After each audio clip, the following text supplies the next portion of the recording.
तो चलिए नमस्कार दोस्तों, आप लोग देख रहे हैं आरएस भोजपुरी और आरएस भोजपुरी को अभी तक आप लोग सब्सक्राइब नहीं किए हैं तो प्लीज सब्सक्राइब करके बेल आइकन ऑन कर लीजिएगा। दोस्तों आज हम बात करने वाले खेसारी जी का फिल्म राजा राम आज से कुछ दिन पहले सिनेमा हॉल में रिलीज हुआ था, लेकिन कुछ बंदे बोल रहे हैं कि ये राजा राम फ्लॉप हो चुका है। आज उसी के बारे में बात करेंगे। एक मनी महाराज का भी फिल्म आया है जिस फिल्म का नाम है वेलकम, तो वो भी सिनेमा घर में शायद चल रही है। हमको तो पता नहीं है कि कब लगी है कब नहीं लगी है, क्योंकि हम खेसारी फैंस है और खेसारी जी का हर एक अपडेट जानने के लिए हम लोग बेताब रहते हैं। एकदम बेचैनी रहती है कि खेसारी जी का कब गाना आवता, तो कब फिल्म आवता, कौना फिल्म के ट्रेलर आवता, तो कौना फिल्म के एथी आवता, टीजर आवता। तो हमनी के खेसारी फैंस हैं जा। अगर तारा लो भाई खेसारी भी फैंस हो तो चैनल के सब्सक्राइब कर ली हलो। कुछ चमचन के आज जवाब देवे के बा हमनी के, काहे कि एक मनी महाराज छोटा मतलब कॉमेडी बनावे वाला, मतलब मनी महाराज कॉमेडी बनावे वाला से लोग कंपेयर करता खेसारी भैया के। अबे भोसड़ी के, तुम लोग खेसारी का कंपेयर, खेसारी भैया का कंपेयर कर रहे हो मनी महाराज से। इतना औकात हो गया है मनी महाराज का। मनी महाराज कॉमेडी तक ही सीमित रहेगा। और वेलकम फिल्म में किया क्या है मनी महाराज, सिर्फ कॉमेडी के नाम पर हक दिया है। उतना तो मजा नहीं आ रहा है हमको। और ये लोग इसलिए सिनेमा घर में जा रहे हैं कि मनी महाराज पहली बार फिल्म बना रहा है, अब बनाया भी है, तो लोग ये जानने के लिए जा रहे हैं कि मनी महाराज कैसा फिल्म बनाया है, कैसा एक्टिंग किया है, ये देखने के लिए जा रहे हैं, न कि मनी महाराज का फिल्म देखने के लिए जा रहे हैं। मनी महाराज एक और फिल्म बनाए तब पता चल जाएगा कि स्टारडम क्या होता है। भोसड़ी के स्टारडम अभी मनी महाराज को नहीं पता होगा। लगे भोसड़ी लोग, तुम लोग खेसारी से कंपेयर करने, खेसारी बाप है तुम लोगों का, खेसारी से ही कंपेयर करोगे, अपने पाउन से नहीं करोगे। मादरचोद बेटिया,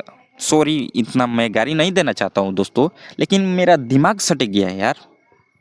अगर आप खेसारी फैंस हैं तो आप लोग सोच सकते हैं कि ये कितना लोग बोल रहे हैं। तो चलिए यही अपडेट साथ सोचे कि आप सबको बताते हैं। मिलते हैं एक नेक्स्ट वीडियो में, तब तक के लिए बाय दोस्तों, लव यू ऑल।